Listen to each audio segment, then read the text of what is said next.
అందరికీ నమస్కారం అండి. ఈరోజు వైకుంఠ ఏకాదశి చాలా ఘనంగా జరగాల్సింది. మన కలియుగ వైకుంఠుని సన్నిధిలో చాలా విషాదకరంగా జరిగిపోయింది. అధికారుల అలసత్వం, భక్తుల తొందరపాటు తెలియదు కానీ జరగరాని నష్టం అయితే జరిగిపోయింది. ఎన్నడూ లేని విధంగా జరిగింది.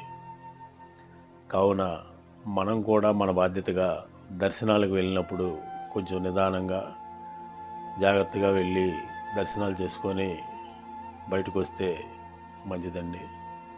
తొందరపాటు చాలా ఇబ్బందుల పాలు చేస్తుంది, అది గమనించండి. ఆనాడు కృష్ణుడు అర్జునుని కాళ్ళ దగ్గర చూసి వరం ఇచ్చాడంటే అది ధర్మయుద్ధం కాబట్టి ముందు చూసినంత మాత్రాన పుణ్యం రాదండి. ఆయన రోజు వైకుంఠవాసుడే, కలియుగ ప్రత్యక్ష దైవం, ఏ రోజు చూసినా ఆయనే.